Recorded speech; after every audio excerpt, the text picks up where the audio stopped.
Hello survivors and welcome to Walled Chicken, a Castlevania podcast by Resident Evil fans for Resident Evil fans. This is First Aid Spray bonus episode 21, and in this edition we return to the world of vampires and Belmonts once more to cover a series and genre-defining classic with Castlevania Symphony of the Night. I'm your host Sai, and joining me in Dracula's castle this week, they enthusiastically gushed about this game in our previous Castlevania podcast, but there's always more to say, so in a sense, you could say they've come to put an end to this. It's Michael Burger Time Early. Hi, hello. When I asked him if he wanted to be on a Castlevania podcast, he merely responded, I'm interested in this. From Cereal Box 64, it's Jordan Sugru. But enough talk! Have at you! He's resurrected Dracula and this podcast so that the battle can last for eternity. It's Fire Button Steve Valance. Hello, everybody. The subject of this bonus episode, like all others, was voted on by our Patreon backers. Support the show now to not only help keep us afloat, but to also create new content. Select what that content is and hear it a month before everyone else. Tiers begin at just $1 a month. Check out patreon.com/FASprayPod for the full breakdown. Top of the show, always good to do the shout out. It's a Castlevania episode, so of course we are going to be breaking up our discussion on this subject with music. And who better than GLASYS, who provided our remix for the Super Metroid podcast as well. It just seemed like fate. It just seemed like a little perfect way to intertwine those two games that are often very, connected in conversation and how they influenced a whole genre. So, yes, look forward to GLASYS' synth remix of Marble Gallery throughout this podcast. And do go ahead and check out the video version, which is really cool, and their channel in general. This episode, as always, voted on by Patreons, was a bit of a sequelized series of, in the poll, it was kind of like, we've done all of these once before, let's return to a series. Castlevania did very well, which is fine by us because we really wanted to talk about more of it. In fact, we always wanted to talk about Castlevania, which is why our first episode was the history of Castlevania, where we tried our damnedest to cover as much of the series as possible in one go. We did spend quite a bit of time talking about Symphony of the Night, but there's always more to talk about, definitely. So we are going to get deep into the weeds with this particular entry for a little bit of backstory on it, I suppose. Castlevania Symphony of the Night released for PlayStation 1 in 1997. And it also came to the Sega Saturn as well. It started off life as a side game in the series before it wound up kind of influencing the entire direction of the franchise for the next decade and a half or whatever. And as a game in the side series, it allowed the people behind the game to kind of experiment with the system of Castlevania and try some new things, which I think it's fair to say was getting a little bit stale at the time, and more than anything else, kind of as a set of platforming games, they were very much targeted by people that were renting titles for something short to play, beat it in a night, take it back kind of thing. So to create a game with much longer playtime was a big aspect of Symphony of the Night, and I think it's fair to say, and we talked about this before, that they very much achieved that. Instead of starting with all of our personal history individually on our first experience with Symphony of the Night, because we kind of touched on that previously, I'm going to put the cart before the horse in this one. Is this the best and or most important Castlevania game? Steve, what do you reckon? Best, that's debatable. Best is debatable, but important. I mean, this is like the RE4 situation, isn't it? It's a game that had aftershocks throughout the entirety of like gaming as a whole. Like this. That's a great comparison. Yeah, this birthed the genre. True, Metroid was first, but it wasn't until Castlevania had a crack at it that became Metroidvania. Is it the best one? I don't know. I feel like there's been other iterative versions of this concept, and maybe even some of the ones that don't follow this mechanical mindset that might be, more to some people's bag. I mean, personally, that's debatable. But yeah, I'm coming from the perspective that it's definitely the most important. But best is a strong sell. It's a strong game, but not necessarily there for me. Fair enough. Jordan, what do you think? Best and or most important? As far as best, it's very tough because it's right up there. I think if you were, putting this on like Tier Maker or something like that, it would very firmly sit in the S rank tier. As I previously said on our last Castlevania podcast, I do sort of shift a little bit closer to Super Castlevania 4. It is, the one that I also sort of would recommend to people, really sort of depends on what people want when they're coming to Castlevania. Do you want the classic style or do you want the Metroidvania style? But I mean, as far as sort of the most important, I guess it is, because even though I would not necessarily say that it's had the success that it deserves, and I mean that is sort of as a case of the series just sort of disappeared after about 2008, but that was not through its fault, but more necessarily sort of like the direction that maybe the gaming industry was taking or Konami was taking. But to go from what we were having in the early 90s with the classic Castlevanias, it needed that sort of means of success, and Symphony of the Night brought it. It's not to say that the designs that were in the original classic Castlevanias was defunct in any fashion. I think they could have continued to sort of prolong the actual lifespan of Castlevania if they had continued to release those games in a more regular fashion. But ultimately, Symphony of the Night sort of taking on the mantle of Metroidvania, it's a bit like Homo sapiens. It just ends up being the species that like goes above all the others in sort of like the evolutionary sort of chain. It ended up just being so successful that you couldn't sort of deny it. Like, it just became Castlevania, to the point that like around the 2000s, you just didn't sort of question it. Is that's what Castlevania was. Yes. Yeah. Even if there was like some forays into 3D games, and they can be a little bit sort of hit and miss, that's what people kind of then typified Castlevania as being. So absolutely the most important game in the series. It's the one that is now sort of cemented in people's minds, that image of Symphony of the Night especially. But the best, you can certainly debate it, because it's Castlevania. It's a fantastic series. There's a couple stinkers in there, of course, but for the most part, the experience you get is just some of the best in gaming that I've experienced, and I would say for most people. I think that's fair what you're saying about the impact that it had over the 2000s and stuff like that. When you look at sort of the release schedule of games in the Castlevania series, Symphony of the Night comes out in 97, and then the following games are the 64 games, which are obviously their own thing entirely, and there's a Game Boy title in there as well that was kind of in development at the time. And then from 2001 onwards, you get Circle of the Moon, and everything sort of main series is not but too fine of a point on it, but sort of aping the Symphony of the Night formula and sort of refining it and trying new things. We never go back to classic Castlevania, just the platforming type. So yeah, you're absolutely right in terms of the fact that it really did just completely change its identity. I don't think we've had any kind of real throwback to the classic style. I don't know, maybe that's a thing that could happen. There's the remake. The collection. There's the remake of Rondo of Blood. I can't think of any others that were classic-vania. Really. Yeah, Adventure Rebirth for the Wii channel, but like it was it was a remake. It was on the fringe. It was on the fringe. There's the mobile game, the Shadows, the sequel to Shadows of the Lord of Shadow, the Mirror of Fate.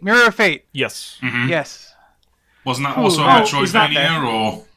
No, it was not. It was a Classicvania game. How was it? Okay. It was a bit of both. It was a bit of a weird one. Mirror of Fate is very clearly like, if you go back to it now, it kind of feels a bit more of an obvious attempt to try and sort of tap into the old sort of Symphony of the Night style. But obviously, the Lords of Shadow series was based on games like God of War. So it was God of War on a 2D plane, but it's also a Metroidvania because you go around like a big map. Obviously, we know what happened with Mercury Steam, and they are now quite happily developing for the Metroid series. So it kind of comes full circle. Yeah, absolutely. But yeah, like that was probably, I guess, the last official Konami involvement of any kind with like a Metroidvania.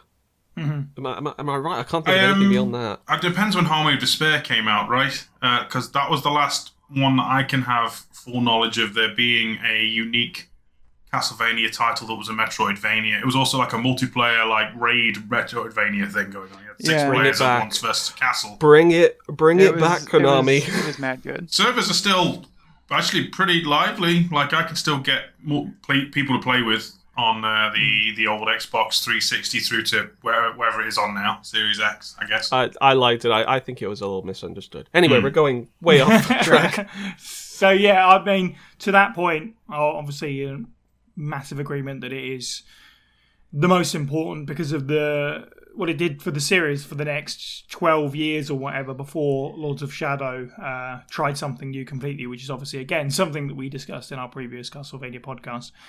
In terms of the best, I unfortunately have to put my hand up and say, even though it's been 2 years since we did the last Castlevania podcast, I don't think I've played any new games since that I hadn't played before. So I can't really compare it to anything beyond Circle of the Moon. So from my experiences, it's probably the best, but I can certainly... I've heard all of your guys' discussion about, the later games and what they bring to it. And I am excited to get into them at some point. But yeah, I suppose it depends on what you're looking for. Berger, I know that, is it a fact that Symphony of the Night is your favourite game of all time? Surely it's the best game in the series. There's a caveat to that. Castlevania is still my favorite game of all time. And I say that with all implied emotional context. Mm-hmm. Objectively speaking, is it the best game? No, it's not. Like, to be like Jordan said, it's still close. Like, I still think it's so satisfying to play. Like, there's a video by a YouTuber named John Lerner. It's a retrospective on Castlevania. It's 2 parts, or it might be 3, but he goes on for hours about this game. And one of the things that he says that I always harken back to is playing this game is like wearing a warm blanket in front of the fire. Like, it's just cozy. But there are games that do it systemly in like best Castlevania game to me, I think, in terms of mechanics, gameplay, and stuff, is Portrait of Ruin. Right. Definitely. And in terms of like my ideal Castlevania is Portrait of Ruin. Because it's fun, it's multiplayer, and that's why I liked the HD one, because it was like. It was the game I loved to play, but I could play it with a friend. Okay, that's fair. That's fair. I can see where you're coming from, certainly. Okay, let's get into the game. I've kind of kept the headers on this pretty broad, so we'll really just kind of go through how we feel. But let's talk about gameplay first. Of course, this is the most important thing to get to in terms of this, because it was such a massive revelation for the series and for gaming in general, as we know, because of many titles that have sort of spun off from this since. Even in the last 5-10 years, the genre is healthy is probably one word for it, certainly. To sort of touch on the original Castlevania games, if I was to define them by one word, I'm not sure exactly what it would be, but it would rigid certainly comes to mind. The platforming, the combat's all dialed in at certain speeds. Everything's very precise. Maybe precision is the word. Whereas Symphony of the Night seems to me more about fluidity being the word. Fluidity is everything. You've got the ability to move a lot faster than you ever have before. You've got the ability to course correct a hell of a lot more than ever before. Whilst the other games were intentionally stunted, and that was part of the challenge, Alucard being able to move more fluidly makes sense from a lore perspective, because he's a vampire, but also it means that Castlevania Symphony of the Night's world can be built around this movement in ways that kind of present new approaches. Like, platforming is still a part of this game, but I'd say it's far less pressing. The focus is on the massive wide array that you can do with combat. Jordan, how do you feel about the sort of core tenets of Symphony of the Night, the way that it moves, the way that it plays, that kind of stuff? Well, I think you've sort of approached it quite fairly. That it's the degree of sort of fluidity and openness that you get with Symphony of the Night that makes it just so easy to get into. It's one of those games that I come back to in sort of the same way that I come back to Mario 64, and that it's like, I don't always sit down with the intention of playing it right through to the end and beating it.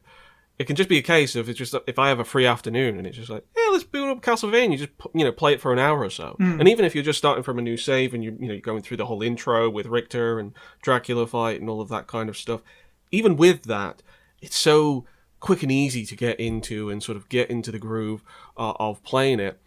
And I think that is probably why it was so easy to approach for a lot of new fans. because you don't have any time limits like the Game Boy games. You're also not like relegated to a linear path. It can really kind of come down to your own pathfinding, and how fun that can kind of be when you sort of see other people play it, and you go, oh, they start going off in that direction, or they start heading to the library much earlier than I do, and stuff like that. Yeah. It's great to see that, and I think it's been sort of one of the strongest elements of not just Symphony of the Night, but just Metroidvanias in general. And obviously that's been a strong design philosophy for a very long time now. So it's obviously it's obviously sort of like its strongest factor is that you can sort of share so many stories with other people about how they experience the game. It all ends the same way. You all sort of more or less end up like in the inverted castle and going off and facing Dracula with your big fancy loadout and stuff. But it's how you get there that's so interesting. Yes, absolutely. Burger, I can hear you champing at the bit. What do you make of sort of the way that Symphony of the Night feels to play, I guess? I told you I would be very good. Like I said in my opening statement, the game is a treat to play. It's still so tight and fast and responsive. The sound, like playing it, sounds great. Yeah. Like we were vamping earlier today, and we did it in the last podcast where it's just like you get the sound of the Alucard sword is so in your brain. The Dark Metamorphosis. That all stuff, it just makes the game so much fun to play. And when I play a new Metroidvania, and because I played this one recently, and I do play a lot of Metroidvanias, it's still fascinating to me how much new Metroidvania games keep from this one. So like to use an example, Bloodstains. Right. The jumping arc that she has in Bloodstained is very similar to Alucard's jumping arc, and then when she jumps the double jump, it feels very similar there too. She even has his landing. Like, Alucard from a second floor fall will like have a landing. She even has that kind of impact. Although the same developer sort of is the cheat there. That's the concept. But that's a commonality. Dead Cells has a similar... Like, Dead Cells' mobility is very different, but that initial jump in a lot of Metroidvanias, the ones that stick out in my brain, I will say, are the ones where that first jump feels good. That's got that good feeling. You get so much control, you get good height, and you usually modify it in some way, whether it's a teleport jump or something like that. But so it says a lot about the impact this game had in terms of gameplay. God, I just still love playing it. Yeah, I had a wonderful time. As a shame as it's been that I haven't been able to touch games in the series yet that I intended to. Just going back to play Symphony of the Night was just kind of what you said, a cozy experience. I had a wonderful time playing it again in preparation for this. And you're right, it's so satisfying to play. And I think that's fairly true of the older games as well. It's just kind of different. The satisfaction there comes from overcoming some stuff that you will just fail at over and over and over again until you get it precise. That is definitely the word. Whereas Symphony of the Night is more forgiving, and you get satisfaction from all kinds of things, like say the visual effects and the sound effects, and just leveling up. I will go out of my way to kill every single candle. Yes, right. Yeah, no, I'm exactly the same. And the level up, sort of the way that just the little tinkle, the level up sound effect just feels good. Stuff like that. Yeah, and it happens a lot. It happens frequently. It's so good. Yeah, no, exactly right. Yeah, the game gives you kind of like goes, here's something new, here's something new, here's something new at a decent enough pace that you just keep like, okay, I've got to keep going and see what else is around this corner. Even though it gives you such a wide open space, in theory, of the castle to explore in whatever direction you want to attempt it, you're not kind of like blocked out too soon, I find. I love that it's just like you feel like you can go anywhere at the beginning when in reality, of course, you can't. But that is you don't need your first real barrier for a while. No, not really, no. Which is usually, well, for me at least, like a blue door or whatever, and you're like, oh, okay. Yeah. Guess I'll go this way instead. Steve, how do you feel about the way the Symphony of the Night plays and how it feels to play? Addictive. It's like it's constantly offering you different little treats and cookies for just poking your head in the right place, and you're constantly on a ever-increasing scale upwards to just become more and more empowered. And this is starting from a point where, yes, Alucard gets his sword, shield, and gear nicked, but he can also like kick jump and melee attack and backdash, and has an entire like spell book as an arsenal. Yes, absolutely. If you know the moves, you can just do them straight away. Otherwise, you go to the librarian and buy them. But the man is like stacked to the nines with capabilities, vastly more so than the likes of Simon, Richter, Trevor. But his forebears are but like weaklings compared to this man. And we haven't even got to sub weapons or equipped gear yet, and he's already punching at skeletons and launching fireballs. And it only gets more and more crazy. And there's a really great example of demonstrating that Alucard is not human too. Yeah. It's definitely a game that rewards, it rewards but doesn't punish experimentation with the way that it gives you so many different toys and stuff to play with. Normally you'll gravitate towards the big ass like Valman Way or Chrysogrim's sword and just annihilate everything eventually.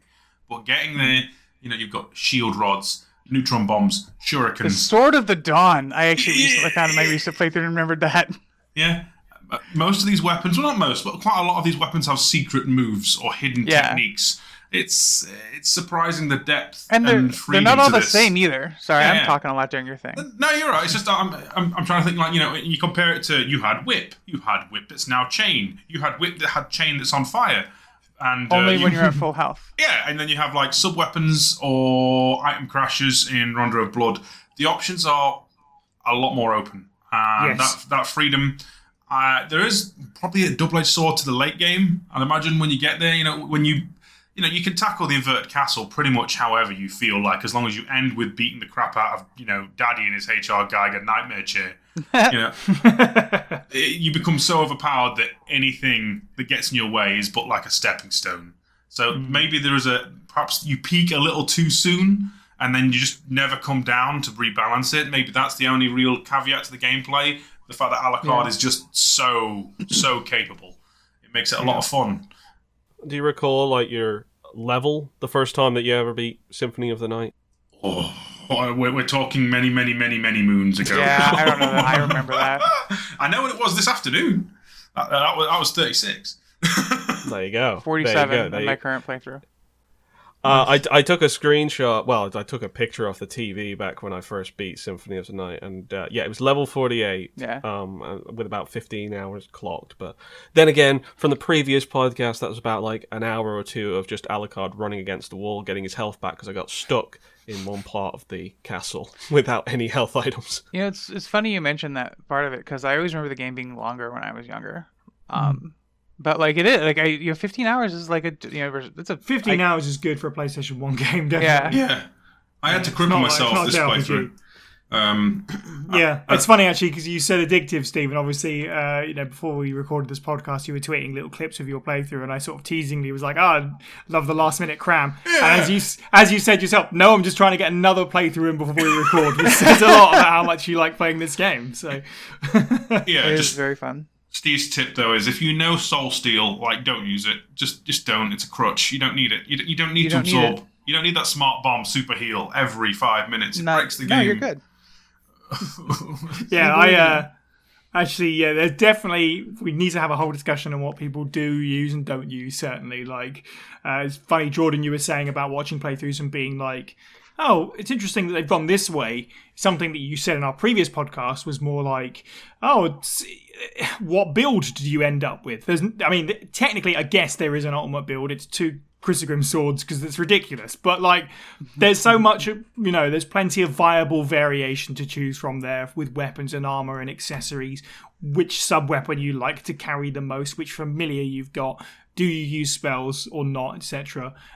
So I don't actually use the spells pretty much at all unless I'm in a circumstance where I really need some extra ranged stuff. Looking at you, Legion. You but primarily keep away from kind of spells. In fact, I think I used familiars on my first playthrough. I didn't touch them at all this time around. I just kind of kept it as core as I could, which meant I'd actually this time, which I didn't do on my previous playthrough, I experienced the chakram, which changed everything for me. Having a sword in one hand and then having this thing you can throw 2 of and they kind of boomerang back to you, gives you a really interesting slant on aerial combat, makes that much more interesting and much easier.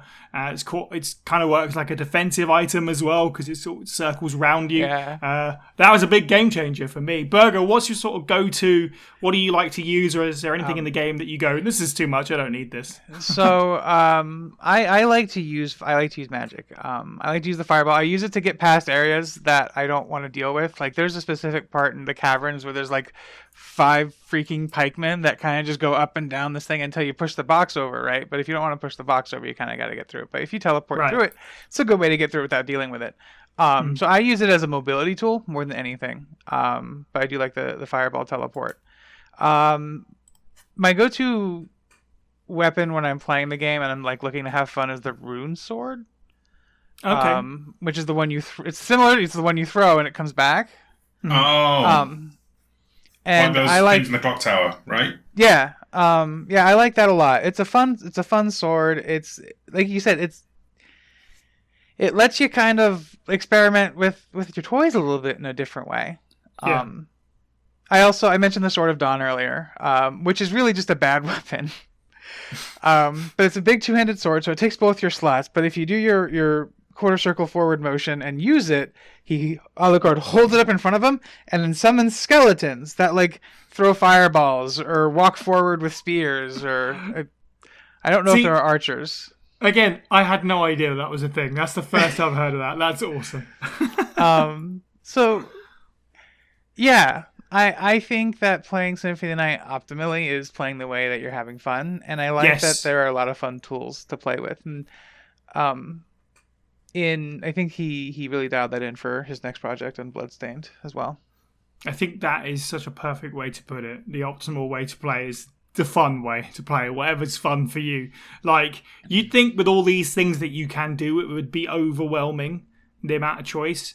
But the way that they're sort of paced into you and the game doesn't demand that you use anything, it just goes, here's a bunch of toys, pick whatever you like, it's so good.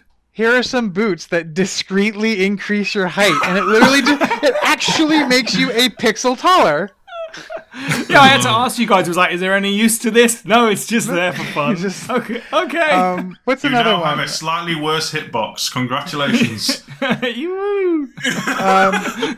The fact that when you put a different cape on, your cape changes color is fun and cool. And it affects the bat form as well that you take, which is kind of neat. That's, I like that.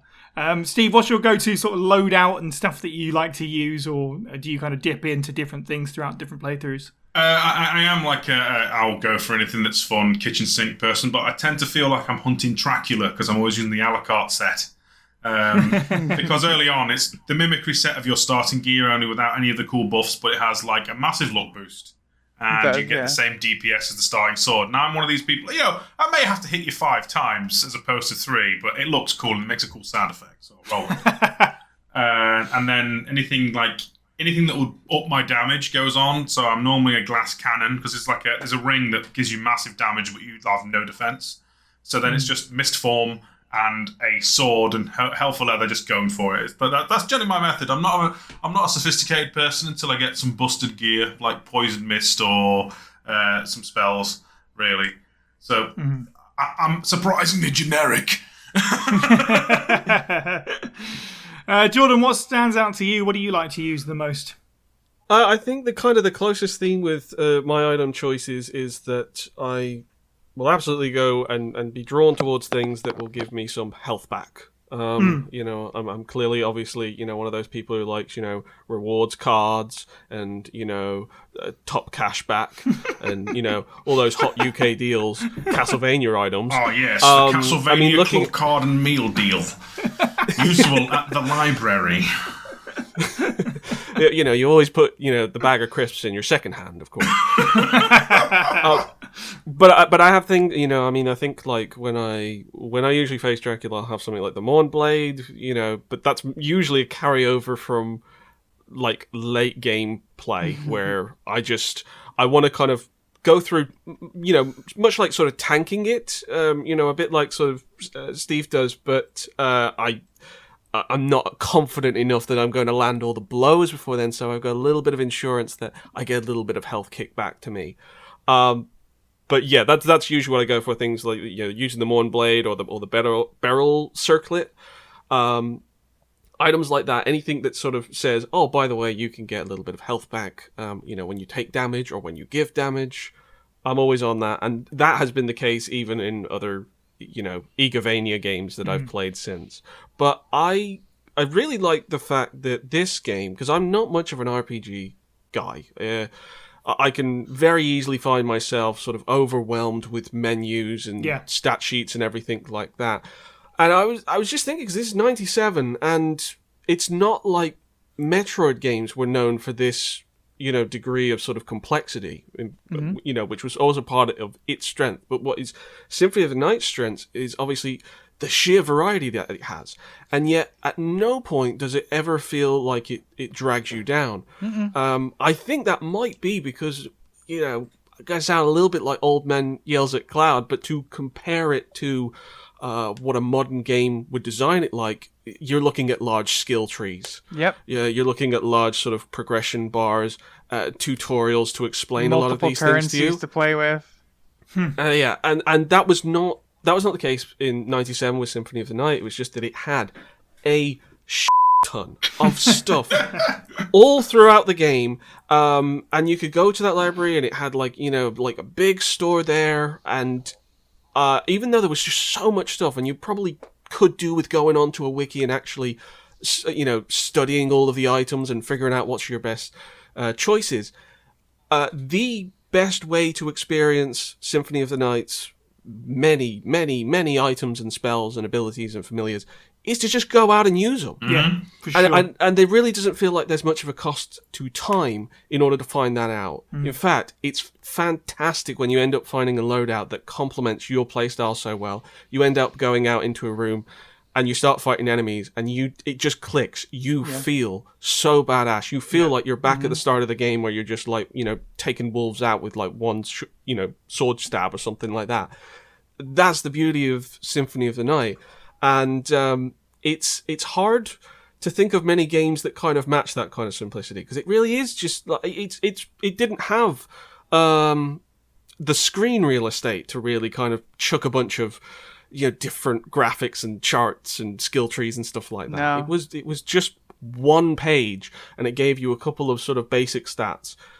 I know that obviously these days there's a whole lot more to how stats work, like specials and stuff, but at least for Symphony of the Night, it's at my level. I really enjoyed it. I think... go on, Steve. I'm currently internalizing the horror. There was a meme earlier this year about Elden Ring, if done by Ubisoft, and now I can't help but feel what on earth would Symphony of the Night have looked like had it been done by them, with you must insert 15 blood points to be able to launch one fireball, or you must have so many, you can have so much of the equip load, or... My God, the amounts of bullets this is obviously preemptively, by being in 1997, has dodged is staggering. We could do with a bit more simplicity in this day and age. So I'm totally with Old Man Yells at Cloud, like Jordan is. I'm with y'all on this one. I've been thinking a lot about on the ways that other roguelikes, other Metroidvania games have done the systems in this one better. But there's very few games outside of this one that I think do them all as good as this one, if that makes sense. This game is all-encompassingly a joy to play. Other games have, they have A and B, but are lacking on C.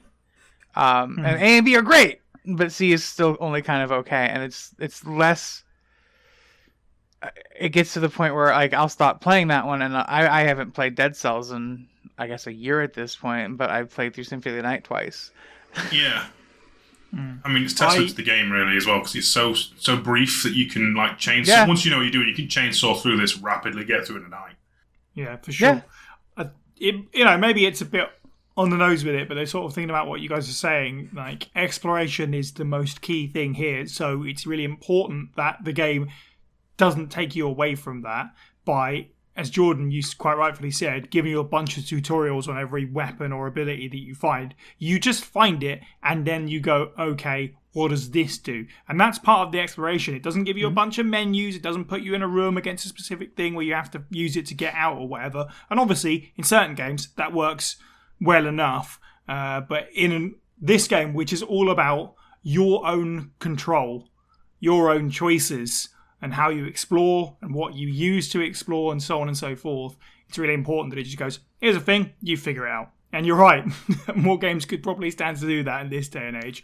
Castlevania 1, you know, I know it's a much simpler game, but its tutorial was essentially, here's a platforming bit, here's an enemy, right, now here's a platforming bit with an enemy on the other side of the jump. Figure it out. And now you're at the boss. And yes, and now you're at the boss. Precisely, yeah. And sort of dialing back to, I guess this feeds into what we were saying about finding that build. And there is a possibility of being like, okay, I'm really overpowered now. I've got it now. I've figured it out. I'm really overpowered. But until you get to that point, it's not like this game is devoid of difficulty by any stretch. It's not nearly as difficult as the classic Castlevania games, certainly. But I do appreciate the way that difficulty's kind of doled out in this game, in that it's not ridiculous punishing jumps into doom spiraling nowheres, you know, as Castlevania is known for. Instead, it's more about, again, the way that Alucard controls, the lack of invincibility frames that he has. Yeah, can really F you up the first time you play this game and you don't anticipate it. It takes a while to get over that hump. At least I found the first time I played it. And the damn clock tower. I'll never be good at getting through that clock tower. Oh my god, I nearly rage quit at one point when I played through it recently. Those Medusa heads, it's not fun. But like, again, at least there's some difficulty in certain places, despite how overpowered you get. The way that that's set up for me, I really like that.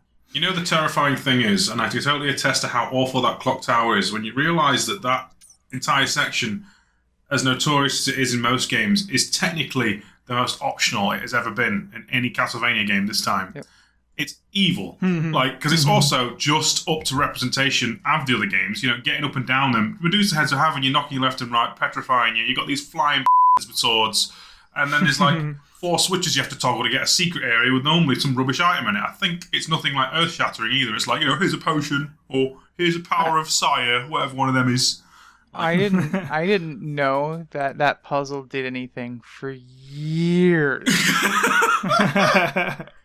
Like, I knew the switches were there, but I never on my own before the internet. Like, I never drew the connection that, like, if I hit them all, there would be a secret door that would open. I was the only one of my friends who knew that the demon pushed the switch down to the catacombs. This switch needs to be pressed or something. I can't remember the words. The vocal delivery kind of gets crushed. It hasn't been pressed yet. We should press it.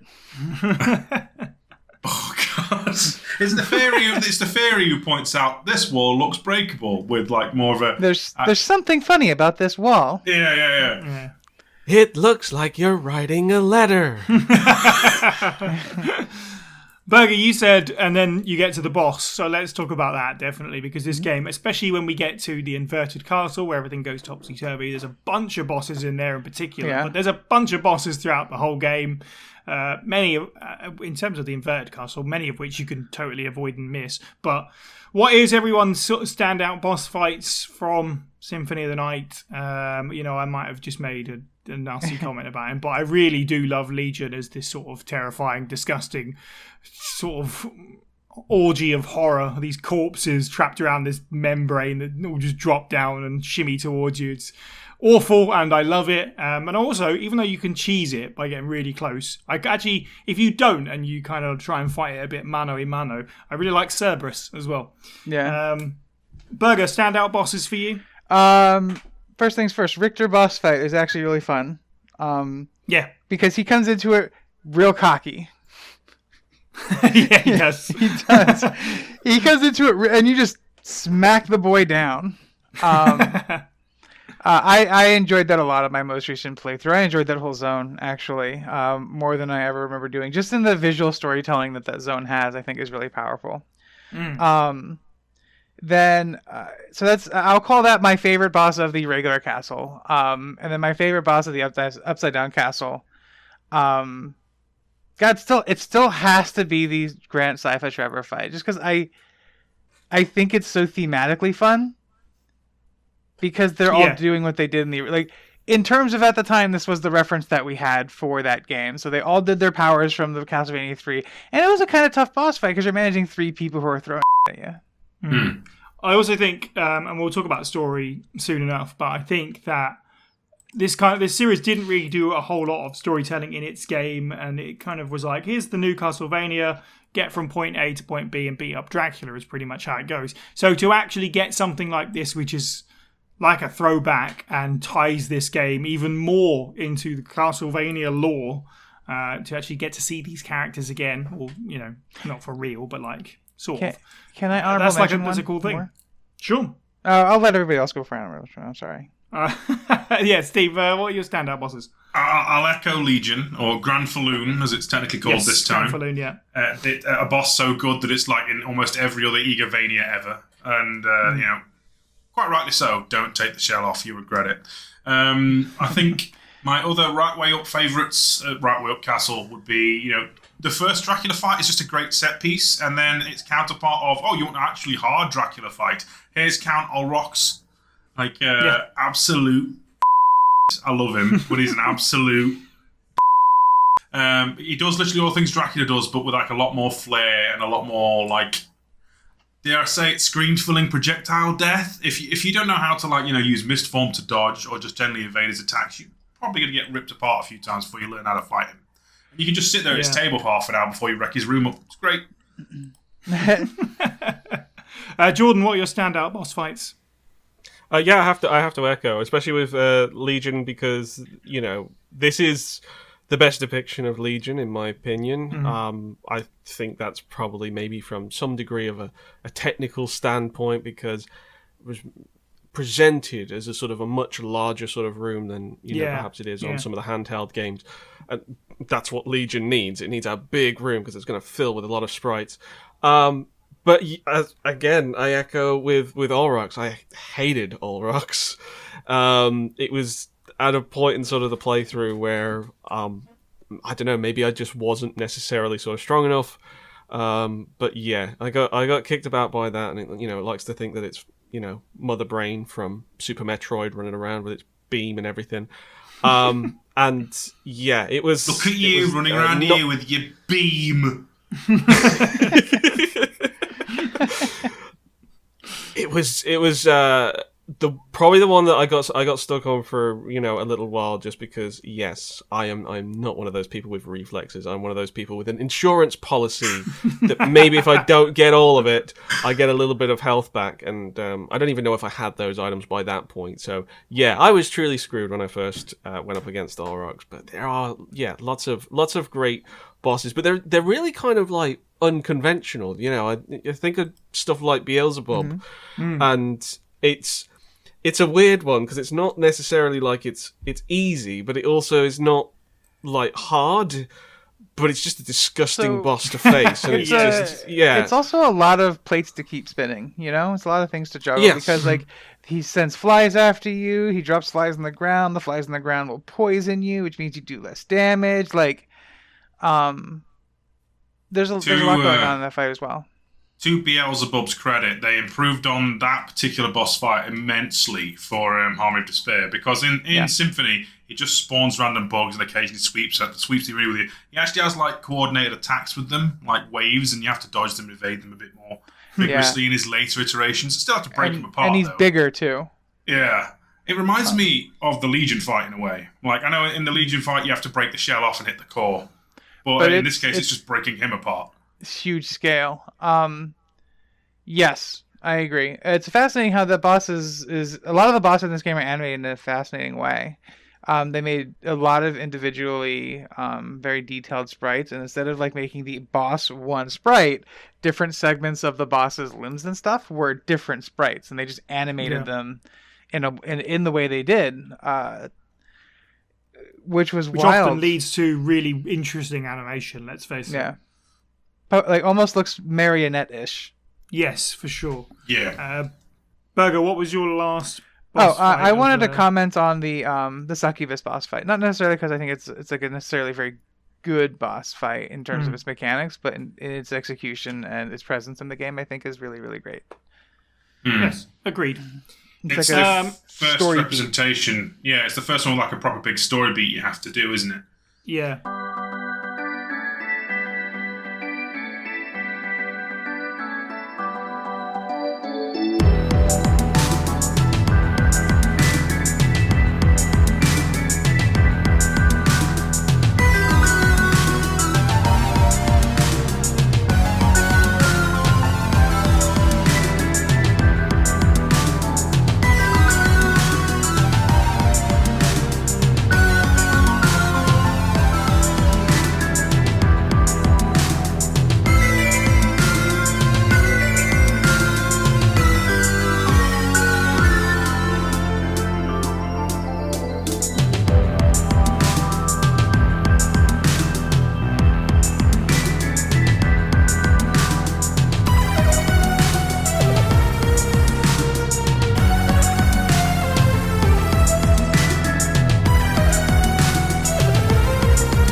my first point on this is as what I already said. This is the first time that the series sort of told its story outside of instruction booklets and manuals, really. Like, before that, Castlevania games were, hey, look, there's a castle over there. I bet there's a big scary vampire in it. You are such and such Belmont. Better go do something about it.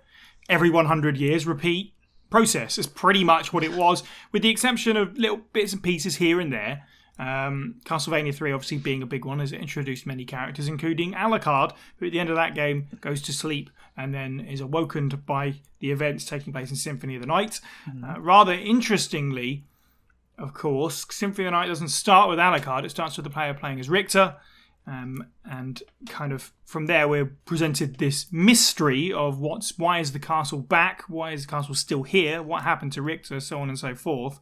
And Alucard has to kind of delve into the castle to deal with it. Jordan, what do you make of the story of Symphony of the Night and the way that it sort of presents itself? Well, I love the fact that we are opening with the end boss of a different game. Yeah, really unique. It's very reminiscent of like the Rocky movie series, where you almost always get the finale fight as the opening intro for the next movie.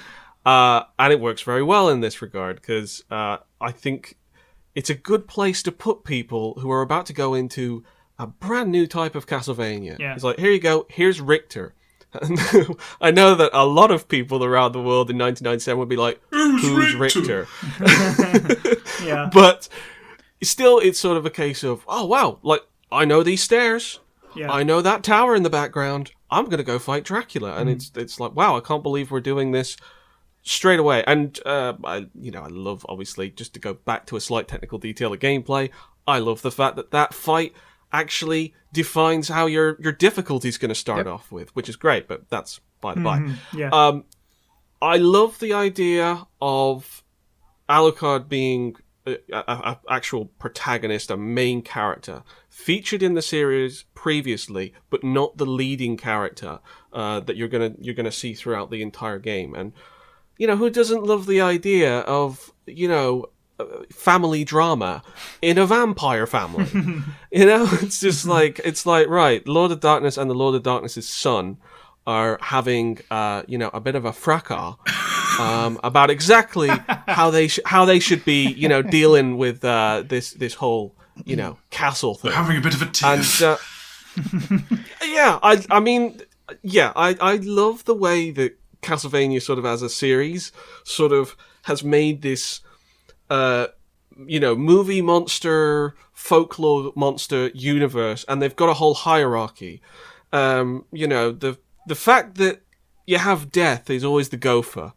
It was the same in Rondo of Blood. It's like just always kind of just checks in, just says, hey, you shouldn't be doing this, you shouldn't be doing that. Why don't you go ahead and stop? And you're like, no. Yeah, it's you are the rebellious son, and Alucard's probably like the vampire equivalent of a teenager at this point. He's a little bit sort of dramatic and moody and that. He's just woke up as well. It is very easy to sort of attach yourself to the story, and I mean, thankfully, it's not like you're constantly stopping to be delivered story beats. But when they show up, it's always great. It's always welcome. I think they pace them out in the kind of way that makes sense for a lot of the stages that you're getting to throughout the game. That it makes sense when you're meeting people like Maria. And I mean, the only sort of thing that I can say sort of negative from my own experience is that I played the Xbox 360 version, which was missing the FMV cutscenes for a reason I don't understand. So you can lose a little bit of context from the story depending on which version you play. But other than that, obviously it's quite straightforward. You are now going to take down Dracula as his own blood. I don't know exactly how I feel about the sort of the midpoint flashback sequence. It feels unique because there's no other kind of point in the game where you have that sort of extended interaction sequence. I'm talking about the whole part with the flashback sequence Lisa, of Lisa's mother, like mother being burned at the stake and that. And it's Yeah, I don't know how to feel about it because it's not a whole long sequence, but it's the one bit which maybe just sort of slows down a little bit. But yeah, besides that, you can't really go wrong with this story, I don't think. I would agree with that actually, because most of the game's story, whilst it's great that this game actually tells its story in game, unlike most of the other Castlevania games, it's never overstays at any point. You kind of wander into some conversations and then just carry on going. That is the one point where it actually becomes a lot deeper. So it is a little bit like, well, okay, this is a thing. I like it, obviously, as a fan of the Castlevania lore, I love to see that part. And, knowing what we know about the characters and their history, that's really cool. But if you were just coming in fresh and you didn't really care, then sure, it can certainly slow things down. On the flip-flop of that, though, what you're saying about Richter, I actually like that. If you don't know who Richter Belmont is and why you should care, that's why it's great that the game kind of starts with it. It goes, here's his character. He's fighting Dracula. What happened to him? It makes you an active part of the story really early on by making you play as overpowered Richter Belmont and then taking him away and being like, oh, I wonder what happened to that guy, which is great. Steve, what do you think of the story of Symphony of the Night and the way that it's dished out?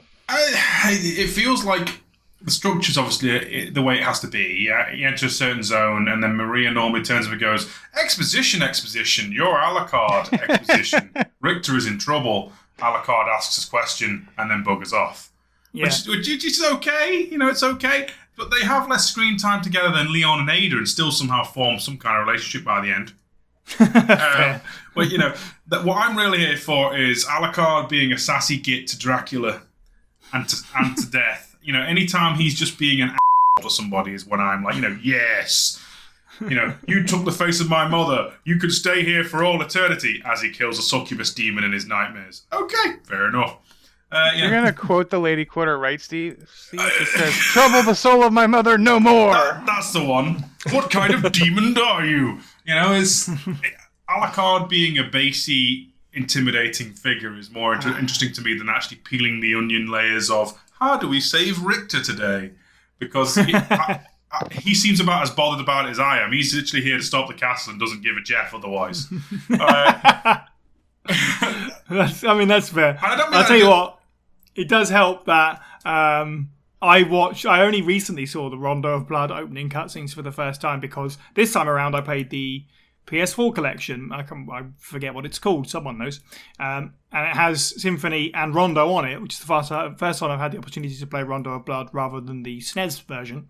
And that's got a super rad opening it actually kind of foreshadows what the anime is going to be like. So it makes sense that Symphony and I sort of jumped on that from storytelling, and it made me care. I mean, I love Richter anyway, but you see those cutscenes and you get pumped up about Richter. But if you haven't played Rondo of Blood, which is highly likely because it was on some obscure console, it's like a PC Engine game, isn't it? Yeah. So yeah, you're right. As you say, who gives a Jeff is definitely. I do like there are stand-up moments, obviously, like Richter versus Dracula, any encounter with death.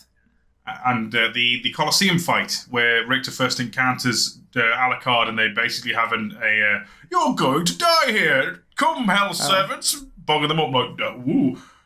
That were a Belmont then. He's a bit different from what I remember. You are Dracula. Yep. Berger, what do you make of the Symphony of the Night story? So, the story when I was younger was much more detailed and layered and complex. In my brain. It's still good. I'm very excited for the anime, but like Jordan and Steve both pointed out, for its strengths and how it's delivered, it is still a product of its time in that regard. I enjoy it. I appreciate it. I love it very much. The story of Castlevania Symphony of the Night is something that I will remember for the entirety of my being. Mm-hmm. But I am ultimately, at this point, more excited to see, especially given they're going to go off on a short tangent here, is like Castlevania story overall. Is like, I'm really happy with how the story of Castlevania 3 was portrayed. Castlevania 3 and kind of Bloodlines was portrayed in the animated series. As like a restaging point for, hey, here's Castlevania lore up to now, guys. This is new Castlevania lore. And then to see that the next season is going to be Richter's journey, I'm very excited. Incredibly so. Yes.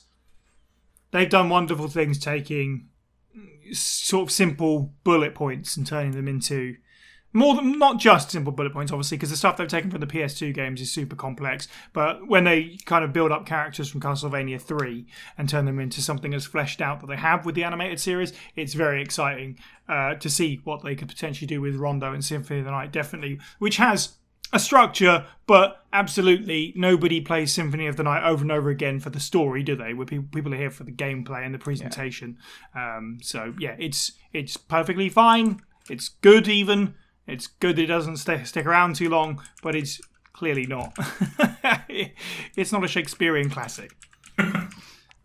On that note, then, we've touched on it a little bit. Let's talk about the audio for the game. The voice acting in particular obviously leads us in from there. I think that's something that definitely needs to be discussed.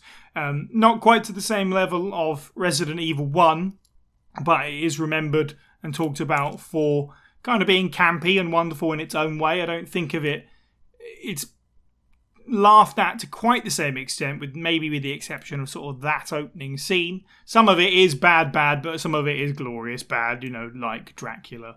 And, I've said it before, and I think we're all in agreement. I will always love Belgrade's bassy tones as Alucard. There's just something wonderful about I'm interested in this and all that kind of stuff. And again, as I say, I played the game on PS4 this time around, which has a different voiceover to it. Oh, no. And it's kind of lame. To be honest, you had Soulless Lowenthal, didn't you? Yes, exactly that. It was very just blur, just very uninteresting, and it lost some of that charm to it. I don't know. Not that you should take a game like this and be like, we're going to update a bunch of parts of it, but if you're leaving the game exactly the same as intended as it was, why just update one thing, the voiceover? It's part of the overall package. It didn't make sense to me at the time. It definitely didn't make sense to me now that I played it. It didn't ruin my experience, but bleh, it's lame. It's just lame. Nonetheless, Steve, how do we feel about the voiceovers and the cast of Symphony of the Night? I say no disrespect to the re-recorded version. Like, there are some really good actors there. I feel like it's a strange situation where they're trying to do a 90s era script and deliver it with a bit of professional competence that the story kind of doesn't deserve, and it harms it. There is some charm to the old voice acting delivery and the way that Dracula is straight up devouring every scene he's in, which admittedly is only two. Alucard, I feel like this is probably a personal bias thing. I still think that Robert Belgrade's Alucard would be great even now. Like, yes. I know he's probably not the best actor in the whole world ever, but there's just something about the way he delivers that it's not soullessly monotonal. Like, he's got a lot of emotion and cadence, particularly when he's off in that dream sequence. And it just works. Generally in fiction these days, vampires are depicted very, I don't know what the right term would be, like, high tone and feminine and posh and right, absolutely, regal. Especially what's funny about that, obviously, because when you look at sort of like the key art of Symphony of the Night, and it's got that Shonen Gothic art style, and Alucard is this sort of feminine, long-haired dude, very, cute guy, you'd expect a voice like that. But no, I love that it's different. Yeah, nowadays it reminds me a bit of George Newburn's Sephiroth, or Sephiroth, however you pronounce that. But Belgrade, like, if Konami, if you ever pulled the trigger on a new Symphony of the Night or a new Castlevania, get him back. Like, it works so much better having a bassy baritone protagonist. It's just something that's a bit different, than most heroes of the day, which are either jockey dudes or plucky teenagers. So, I don't know, it makes him feel more adult. As for everybody else, generally speaking, they are at that right level of camp or stupid, except maybe Maria. She's a bit grating on my poor ears. Yeah, that's fair.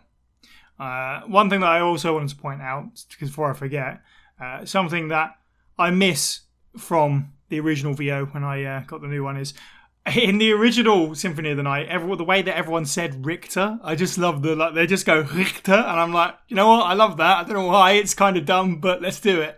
No, that's been gone, that's been lost to time. I don't know if it's ever said that way again in any Castlevania game, for all I know, but I'm going to assume that's something. Richter Belmont? Yeah, Richter Belmont. Richter Belmont. Rich T. Belmont. Yeah.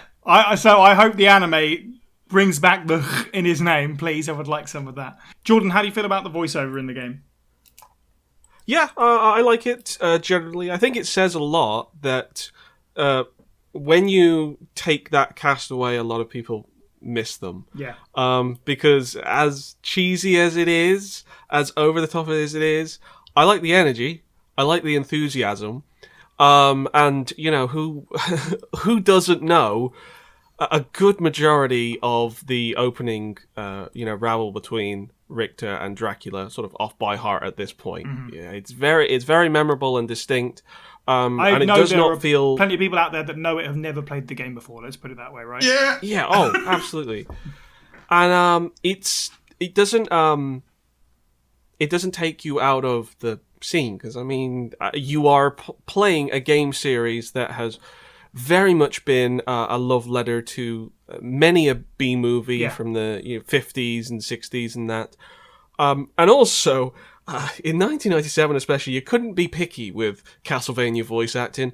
You'd had scraps from the table up until this point, especially if you're an English speaker, because the experience at that point was largely derived from Rondo of Blood, which wasn't really released anywhere else. So you either had German language or Japanese language. And the only other example before that is the Captain N series, where it's Dracula with the most sort of stereotypical Bela Lugosi Dracula voice. So, compared to that, of course, this is like Shakespeare in comparison, but it's it does its job, and I echo everything with regards to Alucard's voice actor. It almost tempts you to take that PS1 black disc and put it in your hi-fi just to hear him scold you for doing so. And plus that kick-ass tune that then comes right in afterwards. Again, I want to just say thank you to Igarashi for bringing him back for Bloodstained, literally as the love letter character to Alucard. My God, it's just to speak hypothetically. Imagine Capcom are doing this classics collection of Resident Evil, and they dare tread the hallowed ground of redoing the voices. The internet would pitch rightfully a fit, and it's the same situation exactly right now. If they had just recorded the same text with new dialogue, I'd be completely fine with that. Give me new actors, even just keep the words the same. Do we know why they changed them? They still have the audio because the XBLA version is still the OG version, and so it's not like the Silent Hill 2 issue or the Silent Hill 3 issue where we lost the masters because we're Konami and stupid. They just did it for the fun of it. Yeah, it's bizarre, isn't it? Okay. Absolutely pointless. I want to say it was a parody with the remake of Rondo of Blood. They used the same voice actors that appeared in both, but I thought it might have something to do with that maybe, they'd brought in new actors and they thought, we'll funny about that. We'll have a retrospective version. When I booted up Rondo of Blood on that collection, the intro was in German. So. I mean the PSP Dracula X collection. Oh, right. Okay. Yeah. Sorry. Yeah, that makes sense. The original Rondo of Blood is a bit all over the place because I think it has narration in German, which is, by the way, a great language to watch the Netflix series. Is it really? It feels like it. I can believe. It really works well. The Rondo of Blood intro in German is it's like something about you. Like this feels right. It's something about the German voice actor for Dracula that just works really well. So try it. There you go. You can do it on your Netflix account. I'm going to go and do that after this. But yeah, so I think it's like narration in German, which was a stylistic choice, I believe, by Konami at the time. And then for the rest of Rondo of Blood, all the other cutscenes actually featuring Richter and Maria talking to each other. I believe that's in Japanese. And it's very anime. I bet it is. Symphony of the Night is kind of slightly less anime. Yeah. I think they kind of maybe tonally kind of move away from that slightly. But yeah, I think it is perfectly serviceable, especially in 97, where, voice acting was not always hitting the mark. Granted, you would have, Metal Gear Solid come around not long after and show everybody what it's like to have sort of, long stretches of dialogue delivered by some, fantastic voice actors. So we're right around the period where the game is starting to be elevated, but cheesy lines and cheesy delivery is still pretty much the topic of the day. Yeah, yes, for sure. Berger, what do you think of the voice acting in the game? And also, since we can now launch into it, feel free to get into the soundtrack as well. Voice acting of the game is, I think what's been said has been said. It's iconic, if just for the nostalgia part of it. Like, yeah, for sure. I probably, from a jumping off point, can probably remember any conversation in that game. If not pulling out of my head, there somebody like earlier when Steve did the succubus line. I remember once he started talking about it, I remember the whole thing. And there's something about that, to a point when there's this like big incongruency. When I was playing the most recent playthrough on the PlayStation 5, I'm playing the exact same collection that Saya is playing. Yeah. Where it's like, I'll go to do Dark Metamorphosis because my health is low, and it's cool that it comes out of my controller, but it's also not Dark Metamorphosis, which sounds menacing. It sounds dark. It just sounds like Alucard's going to say Dark Metamorphosis. Yeah, he's just happy to be here. And then, like, the Dark conversation. Metamorphosis. Sorry. I remember when I first booted it up, my spouse and I were sitting down, and I go up to Dracula as Richter, and I go, "Die, monster!" Wait, he's not saying that. Yeah, right. It's horrible. It's not right at all. It's just so weird, and every conversation is just like, it's like coming home from a long time, and the like, you've been away for a few years, and all the slang is different.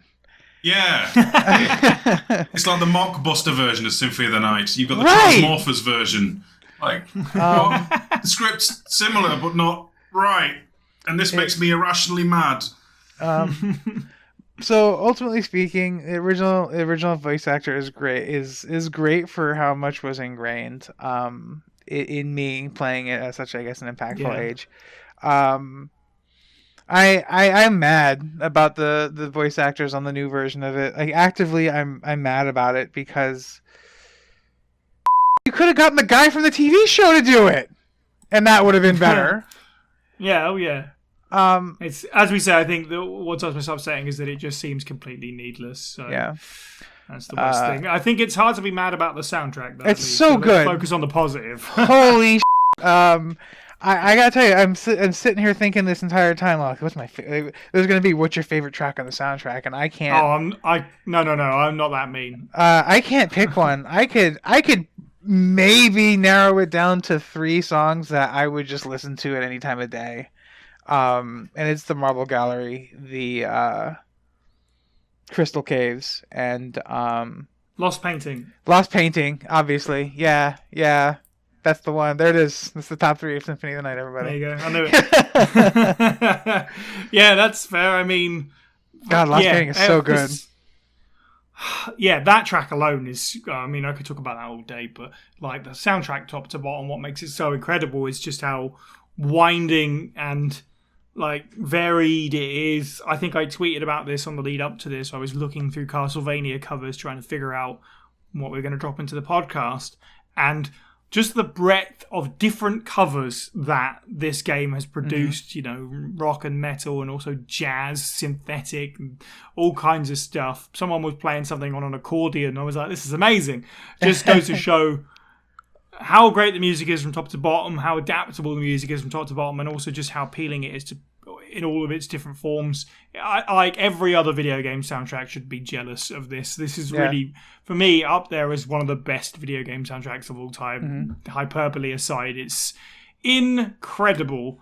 I don't even know what to say beyond that. It's just amazing. Steve, what do you make of the soundtrack? Like, Konami and Castlevania, they can just walk into any discography and we're winning.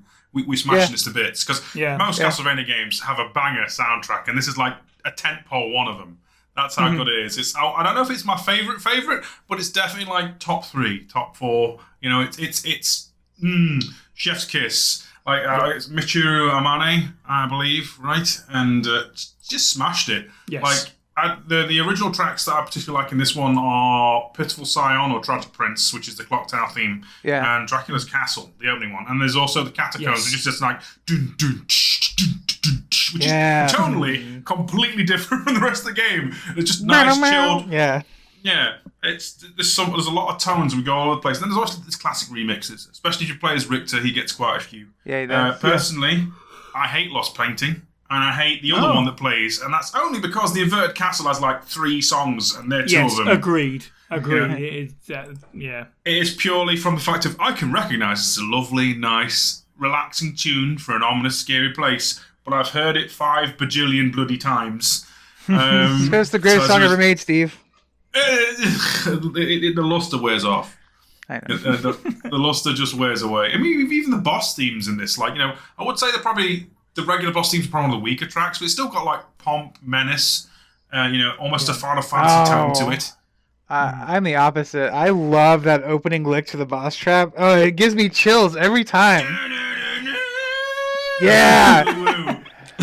I love it so much. It's like sorry, headphone user. I'll mute that. Yeah, no. In terms of like, because you're right, Steve, Castlevania soundtrack is synonymous with gold, pure gold. Since day one, I think when we talk about the best soundtracks in the series, Castlevania 1 is always battling everything else for me. The original game is still a masterpiece. Castlevania have a bad soundtrack challenge, impossible. Yeah, exactly. Yeah, even Judgment's soundtrack was fire. Oh yeah, for sure. Forget the rest of the game. Yeah, and I think that what's great is just how, by this point, how varied it was, because we haven't... Obviously, the first 3 games is on the NES, there's only so much you can do, it is an 8-bit system, and then from there, your other games kind of just tried a bunch of different stuff, and I think that, whilst I like a lot of Super Castlevania 4 soundtrack, a lot of it, some of it kind of was lost on me, like there's this really weird... jazz flute number that Sherwin always likes to point out to me because I hate it. And this game actually managed to do something cool in that vein. I was like, there you go, there it is. And I feel like, I haven't played many games following this. I would hope that other games kind of take inspiration from this. I know Circle of the Moon really just used a lot of remixes, which is a shame. But this should have set a blueprint. Whether or not it does, again, I can't necessarily speak to that. Jordan, what do you make of the soundtrack for Symphony of the Night? Oh, it's perfect, yep. Pretty much. Yep. I well and truly praise at the altar of Michiru Yamane. She was coming off the back of another Castlevania game when she composed this soundtrack. She did Bloodlines, didn't she? So she did Bloodlines in 94 and then, Symphony of the Night in 97.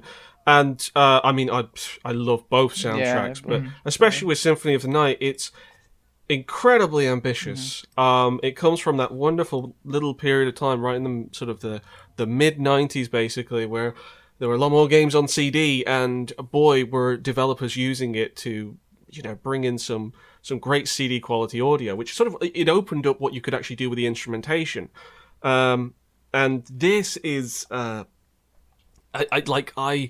struggle to think of not just games in Castlevania, but just games in general that have such a cacophony of different genres being shoved into its score, basically. There, you will go from one room to another, and it feels like madness because you do not know what you're going to get in the next room. It could be some wonderful sort of classical Rococo sort of early music style, and then the next room is just, whammying out the electric guitar. It's fantastic, and I think it suits something like Dracula's Castle. And obviously, speaking of Dracula's Castle, what a tune to kind of, once you're in the real meat of the game, what a tune to basically sort of open up the main part of your playthrough with. Dracula's Castle is just a fantastic theme. I remember the very first time that I played the game, that's what got me into the mood proper. Up until that point, I'd been sort of easing my way in. I was like, I'm liking this so far. And then once I was actually in the castle and I had music like that blasting through, I was strapped in and ready to enjoy everything that I was going to then not only see, but hear. I mean, going back to Symphony of the Night now, obviously I know it like the back of my hand for the most part, so it's very easy to just jump in and play. The game ends up becoming a bit of a sort of a sing-along Castlevania Symphony of the Night for me, because I just go from room to room and I'm humming all of the songs. Yeah. Even if I'm only going in that room for like 2 seconds and I come back out and I start the next song, I hum again. It is just abundantly catchy, and that, despite the fact that there's always going to be something very different every time you enter a different room, which means that there is a chance that you might not like as many songs. And yet, despite that, there's so much great variety, and it seems like they always hit. I can't think of really any miss that I could say from, this soundtrack. If I was going to give a top 3, well, I'll edit in the names because I'm terrible with track names, but I know what my top 3 is, at least in my head. So, Jordan, edit this in before you send it over. Song title 1, Woodcarving Petita. Song title 2, The Tragic Prince. Song title 3, Rainbow Cemetery. And those are my 3 top tracks from Symphony of the Night. Well, I'm inspired. Those are coincidentally all my favourites as well. I can't believe you chose that one. Okay. There is a thing that the game does in delivering its soundtrack that I think is part of its genius, and it's the fact that there's a buffer room. Yeah. Okay. Yeah, I was going to mention that. Oh, was that going to be in visuals or? No. Go ahead. So, for those who have never played the game, which I'm going to guess nobody listening to this podcast hasn't played the game, but I'm going to pretend that there is. Between each of these rooms where they're delivering this absolutely fantastic soundtrack that's, like Jordan said, absolutely perfect in every single way, there's just this, there's a loading room. Little corridor. Yeah, there's a corridor that's just silent. Mm-hmm. And then you hit this, the door opens, and much like a Resident Evil game, the door opens and you're presented with what's next. You're right, it's probably for loading, but it works really well as this anticipation of good jams. Yeah. You say silent, you normally got a sniffing sound as you're backdashing everywhere. I don't backdash in Symphony of the Night. I think it's the coward's way. I have to admit, he's got such a good walk animation. Why waste it? Exactly what I was going to open up the next section with on visuals, which I think, just like the soundtrack, we can just talk about the incredible variety. But yeah, the run cycle is absolutely my go-to sort of compliment for the visual design of this game. It might well be the smoothest run cycle I've ever seen. Steve, what do you make of the visual design of Symphony of the Night? It's a cheat, it's a conceit, because it's borrowing from the likes of Super Castlevania 4 and Rondo of Blood, but damn, it is one of the most beautiful looking 2D games even now. It puts the pre-rendered backgrounds of Resident Evil on watch, maybe not to shame, but on watch. Keeping a watchful eye on things. Most of the enemies, if they're either a single conceptual sprite or groups of sprites put together on a patchwork frame, majestic to look at and watch them animate. Most of them explode violently and horribly when you swipe them as well. It's pretty much a good effect. Yeah. There's lots of effects across the board on this, especially stuff that melts and dissipates. Alucard himself. Plus the fact that, Alucard's after images as well. Yeah, a really cool one. The after image effect. Any time you jump or do a backdash, you've got a rippling thing which adds to the whole vampiric feel. There are I swear he's got more animation frames than the entirety of Castlevania 1, 2, and 3 put together just on Alucard, it feels like. For everything he can do, it's breathtaking. Even now, a game from 1997 can be that well animated that, it's... I want not to dial things around a bit, but the Kickstarter for Bloodstained originally had promo artwork that was 2D, and I guarantee that the negative reaction to the 2.5 3D stuff they used in the end is probably because of the legacy this game set forward, because of that art style, and the fact that we weren't getting that true art style disappointed folks. It's that good, people miss it even now. Yeah, for sure. It's we've done quite well, I think, not to repeat ourselves from our last podcast, but I did want to point this thing out. Was what you're saying about how it's, a really beautiful 2D game. You're absolutely right. At the time, places were it was kind of bold of Konami to do that, because this is right on the cusp of 3D and everything needs to be 3D now, and this is the future. It's that Nintendo Power article, isn't it? Where they put... Exactly that I was going to mention. Nintendo Power, just outright. And I know that obviously they're trying to sell something else to people. So they're kind of making fun of Castlevania Symphony of the Night's outdated art style. And Castlevania 64 is going to be so much better when it's in 3D. And obviously it's a massive turd of a game. So it's wonderful to look back on those things and be like, no, this was absolutely the right move to do. It doesn't matter if they're going to a console that was perhaps primarily designed for 3D.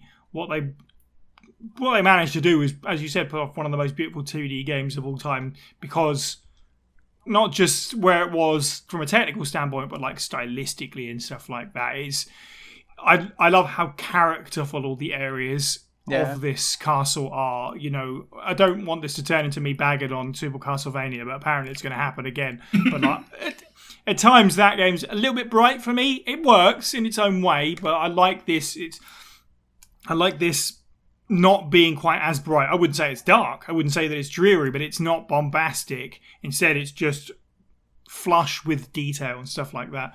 Berger, what do you think of the visual design of Symphony of the Night? I love it. I absolutely do. It's part of the experience. It makes it's a treat to the eyes. Each zone looks interesting and unique. The enemy design, even palette swap enemies are really fun to see and fun to engage with. Like, there's so much character. Like you said, that's a good example for this game. Each zone has so much character in it. Like when you're walking around the this is the marble gallery that has the Ouija table. Yes. Yeah, you're just walking down a hallway, and then this table gets up and starts throwing at you. Yeah. It's wild. Then you're going through another area. There's the tower. There's the right hand side of the tower where the winged guards are coming through, and then there's the blue crows. And then you get up to the top, and you might not notice her, but there's a woman standing there with a sword who's invisible. And it kind of takes you by surprise because they're invisible. I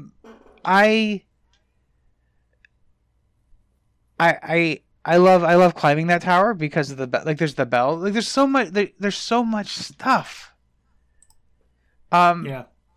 God, there's just rooms that are there to be cool too, which is nice. Like when you go up to that actually has a purpose. When you go up and do the in the place where the birds are, there's the telescope. Yeah, well, there's the I'm talking about the telescope where you watch Chiron. You have to you have to spawn the boatman. But also that confessional scene is really fun, like visually. That's one thing I did like about the remake. The remake added a voice line to that. Right. Okay, cool. Yeah, he'll come in and say something and either stab you or leave you with an item, and there's an achievement for doing it.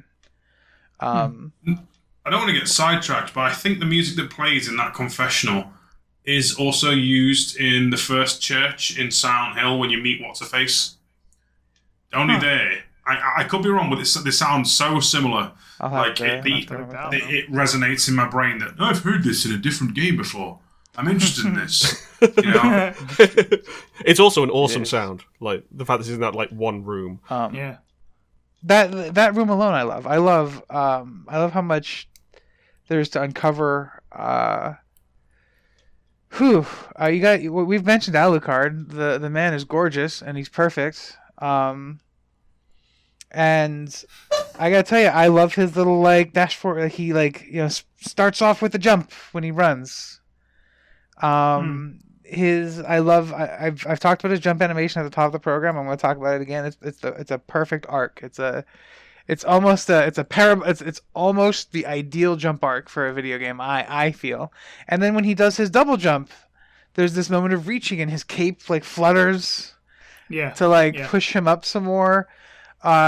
Transforming between your different forms and how seamlessly that can kind of happen too is really cool. I love there's this little thing when you go from mist to any other form, the mist sucks into the middle.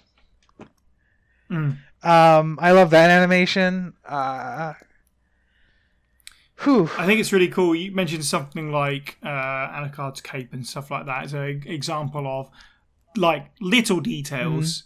Just little details like that, but it also does the big things right. Like when I think of really visually impactful rooms, I always think of the bit, I can't remember the name of the area, but once you go up the big giant staircase and then the next room is where you fight the enemy that's comprised of loads of swords, and then behind that you've got all these stained glass windows. Yeah.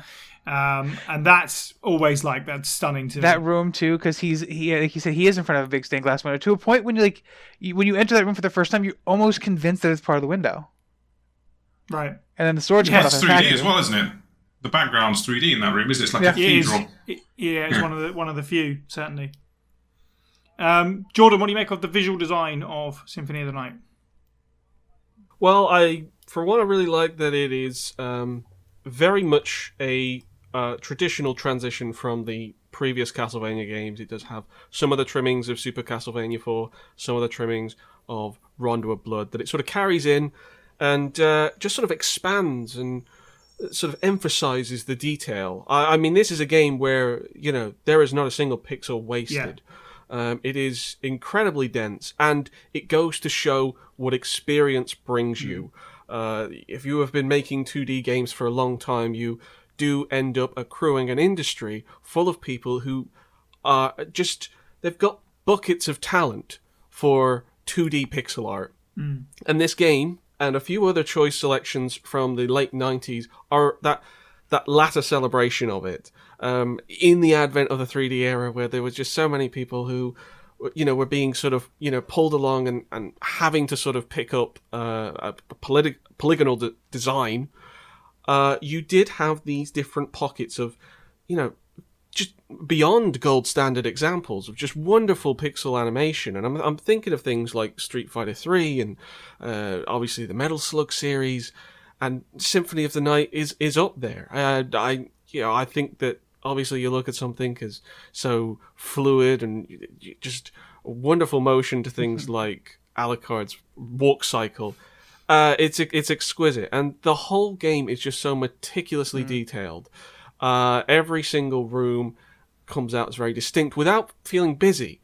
The backgrounds are not plain, yet everything feels exceptionally clean.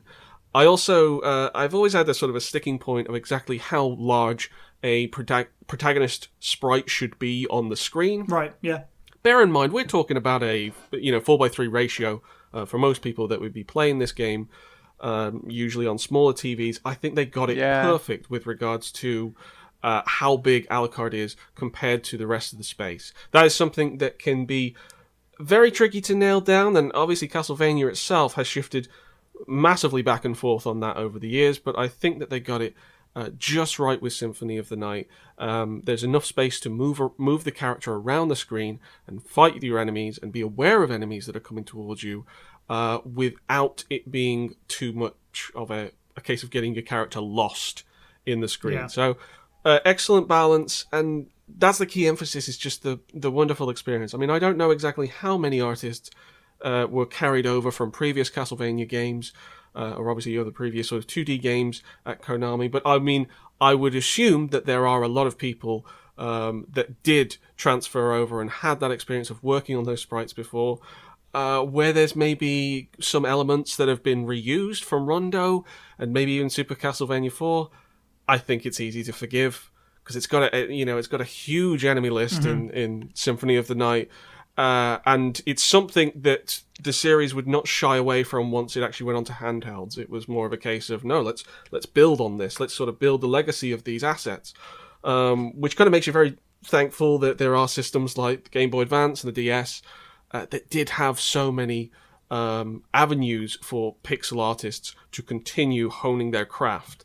And so this is a period of time. It's sort of, it's one of those places where a lot of 2D games would get sort of forgotten about, even though they had some just wonderful technical direction and art direction.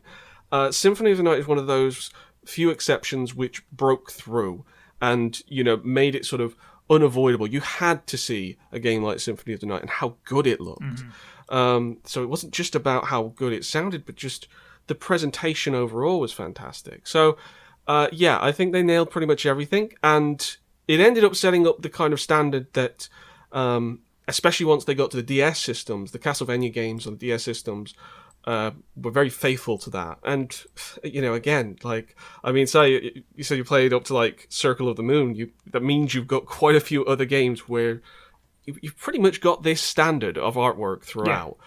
And that's what I love about Castlevania as a series, is that it always builds on its legacy, and it builds on its previous sort of art assets and makes the most of it. So this is one of the few times where Symphony of the Night is not necessarily the very best standard.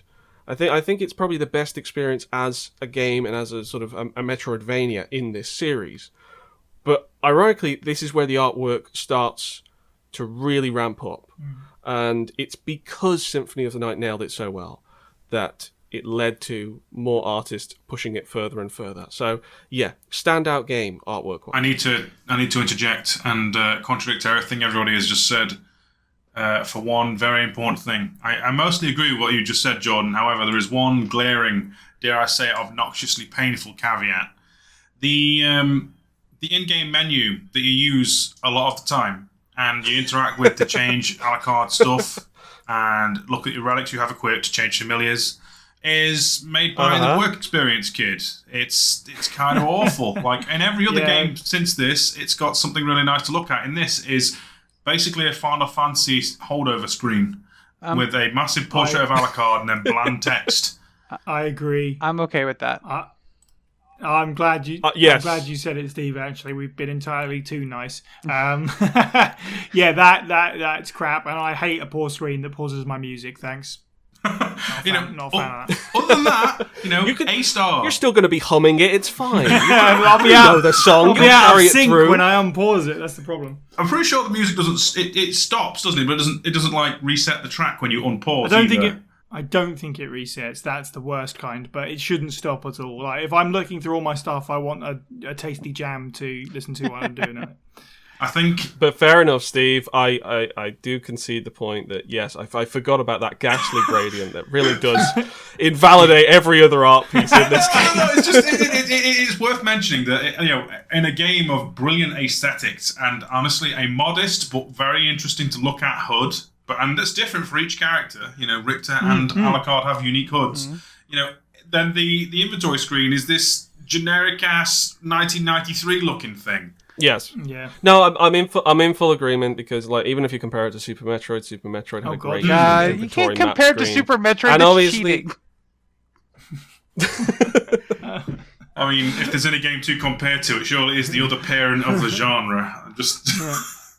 Yeah, but even the other Castlevania games that follows, even with Circle of the Moon, yes, the detailing on the menu does get better. That was the one thing they must have shipped it out, and then they all just slapped their foreheads. They said, We forgot to do this. We forgot to put the menu. That's it. That's why the N64 guys thought they had a winner because they saw the HUD and nothing else.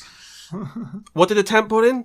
Oh, I put in some kind of rainbow gradient or something like that. No, not the rainbow gradient. No.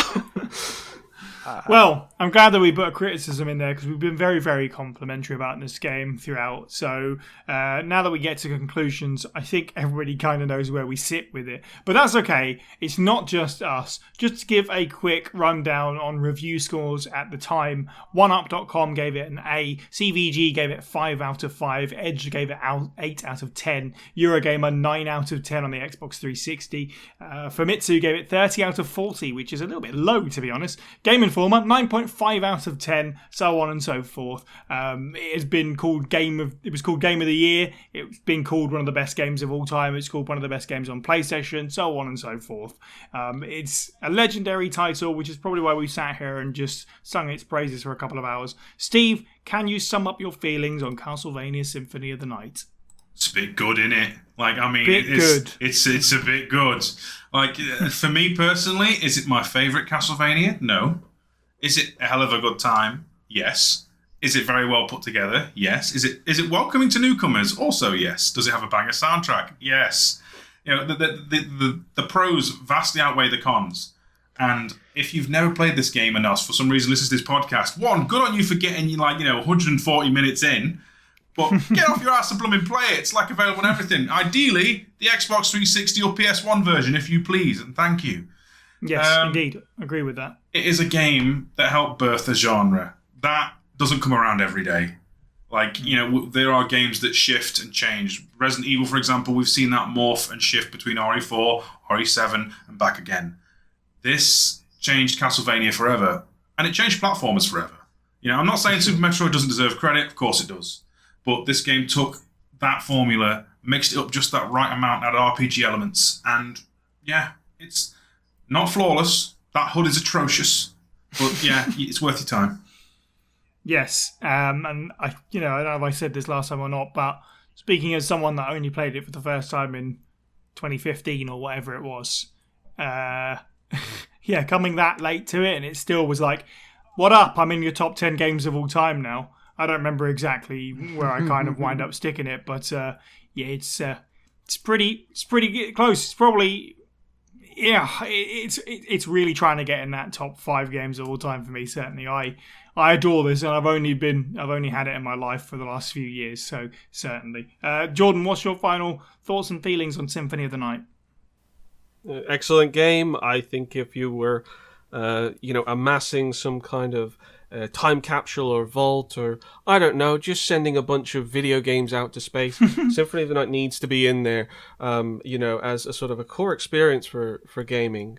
Yeah, it might not have been the game that started it all with regards to either Castlevania or Metroidvanias, but it is such a strong proponent of why it is a genre. And, between it and Super Metroid, you have had people growing up and becoming game developers and just basically making tributes to these two games for the last 20 plus years. And I think that just says an incredible amount about the legacy that this game especially has sort of set. It revived Castlevania in a way that I don't think any other game could have. And I would love to see Konami eventually go back to it. We're currently seeing them kind of have a resurgence of wanting to make games again. I would not necessarily want a remake of Symphony of the Night. I don't think it's necessary in any such form. But if they were actually able to sort of tap back into that magic of Symphony of the Night once more, especially if they bring the old crew back, it would be wonderful, because I think it's just a very important game title in history. And yeah, I think I'd even put it on one of those sort of like lists of, games to play before you die, basically. Yeah. It's at least worth an evening of your time just to maybe get a feel of it, and it'll probably take up your whole weekend. It'll very easily take your weekend away from you. I love that. Yeah, I agree that if this ever were to be remade, and knock on wood that never happens, because you're right, it doesn't need to happen, I would be concerned for many reasons, and one of them is they'd be trying to make a game where it's like, we know how cool Symphony of the Night is, we need to make it as cool, because my conclusion is, and this might sound dumb, I love a game that knows how cool it is. And this game knows that it's cool. It just shows how much fun the dev team was having making this game, and how awesome they thought their game was. Because Super Metroid's amazing. Of course, we waxed lyrical on that previously, but Symphony of the Night is just overflowing with these amazing ideas, and everyone was clearly contributing stuff, and it was like, yeah, let's just put it all in there, and it all works. For example, just simple stuff. Super Metroid has a series of different coloured doors as its obstacles, depending on what ability you've got to get through them. Symphony of the Night's obstacle for progression are, I can walk underwater now, or I can turn into a bat now, or I have armour that breaks spikes now, and all this wacky, amazing stuff. It's just got such a great vibe to it. I agree, it is a game that you need to play at least once in your life, certainly. Yeah, it's fantastic. Can't recommend it enough. Burger, you're a bit of a fan of Symphony of the Night. What's your conclusion? I'll be honest, I didn't much care for it. Oh, okay. Well, I podcast cancelled. I love this game. It is no secret that this is my favorite game of all time, and for very good reasons, as the fact that we spent 45 minutes talking about it before, and another 2 hours talking about it now. Yeah, right, There's nothing about this game I don't love. Nothing about this game I don't love. I, for one, was a fan of the gradient things, but I also played Final Fantasy VII, so there. I can't think of a game that I've wanted to play more than this one. There's a game that's close that I played through a few times the past year, which is another game that knows how cool it is, which is a game called Control by Remedy. defined my love of gaming. It sets the groundwork for so many other games that I very much enjoyed throughout the years, including Control itself. I don't know that I have much else to add. Like we very much care for this game collectively as an organization. Very much care for the franchise collectively as an organization. I can't imagine I read an article or watched a YouTube video. I can't remember which of those two things, but I think it was actually the John Lerner video, where the person said that the game was meant to be a love letter to like what it was like to 2D. And it shows. And it shows to a point that when this game upscales to 4K, it still looks just as freaking good as I remember it looking back when I was a kid. Mm-hmm. It's almost like a victory lap, right? Isn't it? Like 97, it's sort of saying, well, we know what we're doing here, and we're really celebrating it. There's a lot of companies out there that are having to kind of, brave new waters that can be quite choppy. But Symphony of the Night was very comfortable in where it was, and it was a big celebration. 20 years later, Capcom's like, oh, hey, by the way, we're just going to re-release this game from 25 years ago.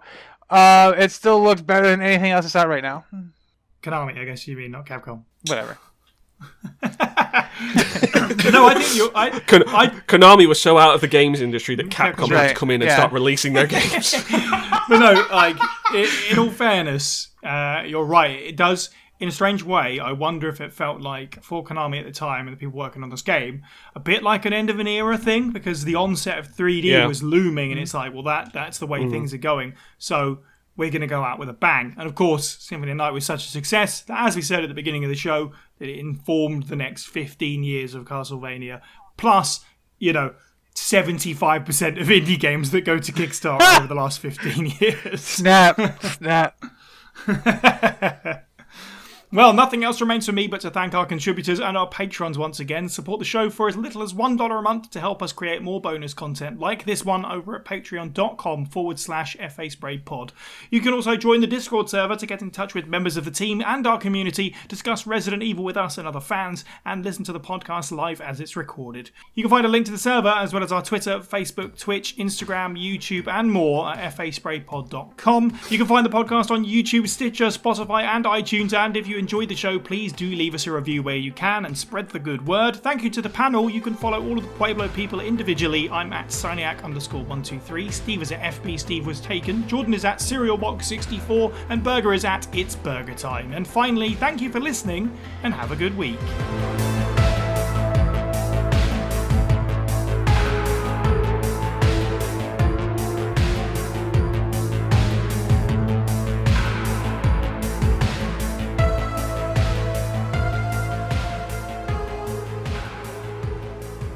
It's funny, actually, when we all sat around the dining room table a few weeks ago recording a bonus episode that's going to come out, it was kind of like, well, this is going to be chaos because we're not used to talking in front of each other. It's going to be different to doing it online.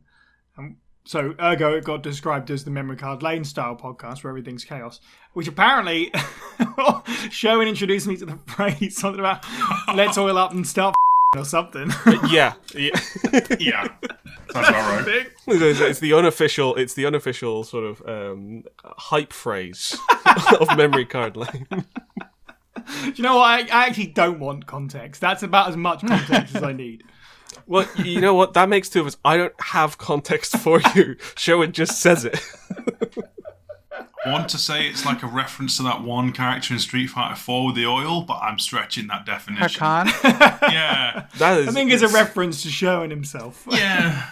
And I feel that's quite slanderous to Hakan. As a great wizard, I mean, obviously Sherwin is entitled to some things. Exactly. That's a great wizard. A wizard is never late, Frodo Baggins. He oils up and gets precisely when he means to. I mean, if you're not going to do it when you need to, when are you going to? That's right, yeah. It's his very Doom toots when he pleases all of a sudden about Sherwin. Right, okay. I'm building up the lore right now. This is like Patreon only kind of outtakes here. This is stuff you can't put on YouTube.